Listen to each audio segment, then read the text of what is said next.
Find product links below and hundreds more videos on my channel. Hi everyone, welcome back. So this is the Konova K3. I got this recently for a specific purpose that I'll discuss in another video, but I needed the 150cm version, which is why I got the K3, because the K2 doesn't come in that length. And so this is a good opportunity for me to review the K3, since that's one that I've never reviewed before, and I get a ton of questions about it. So the K3, I'm going to be letting you know what I like and what I don't like, and also comparing it to the Varavon V, because that is a slider at the similar sort of price range. For example, the K3 80cm and the Varavon V 80cm are both around $300 each. So first of all, the most important thing about these, which is a negative point, and it's not a huge issue, but it is something to consider, is that there is a slight lack of stability compared to the larger versions. It's not a huge amount, and I'm talking about the stability specifically at the bearing system. You know, there is a very small but still noticeable amount of wobble in the bearing system, and that wobble, I mean, it is very smooth, it's fine. For, you know, putting the camera on there and just moving it, that's completely fine. But when you want to put a big fluid head on there and then actually turn the fluid head while you slide, then that's when that pressure from the fluid head, that large amount of pressure, is going to actually give a little bit of flex in that bearings, in that bearing system. So that is why, for using with a fluid head and actually moving it during your shots, I would say go up a step to the K5 or the S, whichever one you prefer. I have posted a video comparing those two. Now, the Konova K5 and the Varavon S, which are the larger versions of these two, have the exact same rail and bearing systems, and then just everything else around it is built differently. However, these two don't have the same bearing system. We have 4 bearings in the K3 and 3 bearings in the Varavon V. And so the Varavon V seems to have these same bearings as the K2. However, I'm not sure, because I don't actually have another K2 here to try. And so I actually have ordered one, which is on the way, and so I will know soon, and I will post a second review about that.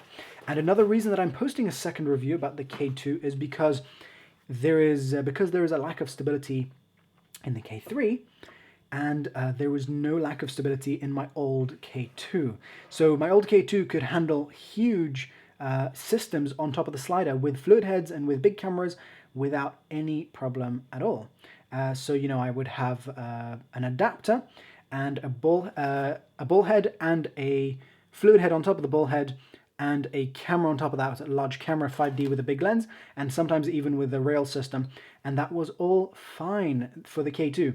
So that's why I have ordered another K2 with my K7 order, which again I will discuss the reason why I have bought 2 long sliders. But that's going to be in a separate video. But basically, the K7 is also one I've never reviewed before, and the K2 I need to re-review because I don't know if it is as stable as my old one was. So I will post a separate review about that pretty soon, as soon as it arrives. So let's go over the features between these two and let you know what I think. And so, first of all, we have a good... well, let's get rid of these first. We have pretty good quality cases on both. Maybe slightly better on the Konova, just, you know, maybe slightly thicker, maybe a little bit of a thicker zip, but both fine. And something else with the Konova is that they do seem to always come with better accessories and better quality control at the packaging. So, for example, here is the packaging for the legs of the Varavon, and here's the packaging for the legs of the Konova. So it's a padded case versus a plastic bag. So there is a difference there, and so I think this is good, because obviously you definitely don't want to, you know, your legs to damage your slider. And another thing is that the Varavon V seems to have a case that is too short. So maybe you could request the V with a longer case, because with the feet attached to the slider, it won't actually, it will fit over here. It sort of stretches the case sideways, but it's still fine. It's easy to close. And so that's with the feet on there and folded that way, inwards. However, the case is too short, so even if you close the feet, this wouldn't close over it. And so you do need to remove them, and it's not quite as it's doable, just not quite as smooth as removing the Konova's feet. And then this will fit in there just fine. However, you may want to add some sort of padding to make sure that doesn't damage your rail. And yeah, and now with the feet, here are the Konova ones. Another thing with the Varavon V is that I noticed that the feet weren't sitting as tightly against the side of the rail as my previous Konova model, so the K5 and the K2. So even though they were fine, I noticed that there was a little bit more of sort of a slightly less solid connection, still fine, but something that, you know, if you're looking at those really tiny details, you might notice. Now, the feet on the Konova are a huge step up. First of all, the connection mechanism is easier to use and quicker to use, and overall the feet here are just a better quality. So this is from milled aluminium, which means it's lighter weight and stronger, and it means that if you want to make adjustments, you can just undo that, and then you can just sort of click it into place very nice and easily, and lock it back down, and it's all really nice and lovely. And you can put it like this into the case. It fits in there just fine, which means you don't actually ever have to really play around with these very much. You can just sort of pull it out of the case, and by the way, 2 of these will fit into one case, which is nice. And so then I just have a spare case left at home. And then, you know, so it's a very good quality feet system, and yeah, and the connection to the slider is fine, just I noticed slightly less than my previous slider models. The Varavon V is made from a heavier metal, which is cast.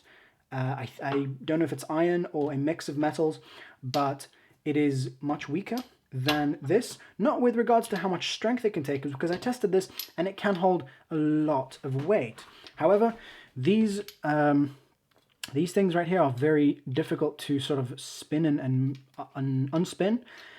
You know, that they get very stuck because of the type of metal it is, and the metal will, if you do what I did with the Konova, so I'm going to show you what not to do on the Varavon. If you sort of ratchet it like this, because obviously they have little teeth that sort of click into each other like that. And then so if you do this with the Varavon's legs, you will be destroying those teeth very, very quickly. So just doing like this a few times, I just could start seeing pieces of metal crumble out of it, because it is cast iron and it is softer, or cast metal of some sort. And also, it means that they can get stuck. I actually just broke a nail trying to unstick one of these feet. So not ideal feet, as well as being inaccurate at the positioning of the feet. So as an example, you can see that this one here is creating basically a straight line there, and then this one here is at a curve, and that one won't go into a straight line. The next one up there is going upwards. So just not very accurately made, and I did notice that this wasn't always that easy to connect and fit nicely to the slider. So again, just better quality feet on the Konova. The bearing and carriage systems are very similar. However, let's pull this out. I do prefer the one on the Varavon, because it allows you to spin like this, and then you just place a head on there, or let's say this is a fluid head, so you just place that on there and then screw like that, and that would connect it, and then you just give it a final little spin like that to really lock it in place. So I really do prefer that on here.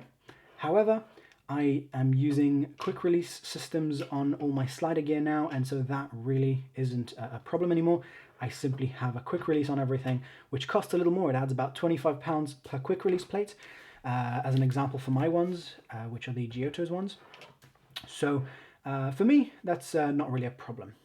The locks on both of these work fine. The carriage systems on both of these work just fine. And the Varavon only came with one of these, as well as a few times I noticed things were missing from the package in a Varavon product, whereas I don't think that's ever happened with a Konova product. So, you know, Konova seem to have a slightly better quality control at the checkout or delivery process. So, a few other small differences. Let's take a look at these sides here. As you can see, we don't have any threaded holes down here. And it's going to be difficult for me to show you this, let's see, but there we are. This is 150 centimeter slider, so kind of hard to move around. But we have threaded holes right here, which means that we can connect this vertically more easily than we can connect this one. With this one, we're going to want to use the feet in order to get these two connection holes at the side. However, these are not, there's no 3/8 inch connection here, which is the stronger, the larger connection, which, you know, would look like that. And and again, this is a weak metal, so I don't know how well that's going to hold up. And I also don't know how well that's going to hold up. I haven't used that to place my slider vertically. When I need to, I use something at the center of the slider, and then, which is how, you know, how I would shoot with it, because I would have my tripod there. And then I would, you know, just tilt this using whatever mechanism, a fluid head or something. So when I want to go vertical, I actually don't use these sides. So for me, it's not an issue. And we've got centimeter markings on the Konova here. And then we have inch markings on the Varavon. Doesn't make a big difference. I do prefer the centimeter markings since there's more of them, and they are far easier to calculate than the, frankly, really ridiculous inch system. So so if I had to use that, I would much prefer these centimeter markings, or actually millimeter markings. Now on the Varavon we have this bubble level right here, and then on the Konova we have it in the center of the tripod, which I'm not sure if I can show you. There we are. So we have that in the center here, and unlike other Konova sliders, we don't have, no, I don't see a compass anywhere, but I guess it was not really an important thing to add onto a slider. But the other models, I, you know, did have a compass somewhere on the rail. And okay, well, I hope I've gone over everything. I hope I've kept this pretty nice and short. These are both sliders that are fine. They're both very smooth. They both work well. They're both very strong. However, I would say if you want to use a fluid head on this, go up to the next one up from these. And of course, you can check out my comparison of those two down in the link below. And possibly the K2 might be better than the K3, but I won't know for another few days until I get the K2. So I'll post a video about that when it arrives. And I'll post a video about the K7, which is coming in the same package. So so thanks for watching, guys. Oh, sorry, one more thing to mention is that these holes on the Varavon, I like them. They save a little bit of weight, but whatever, not really a huge issue. So thanks for watching, guys. I hope you found this helpful. Don't forget to subscribe and check out my other videos, and I'll see you guys soon. Bye.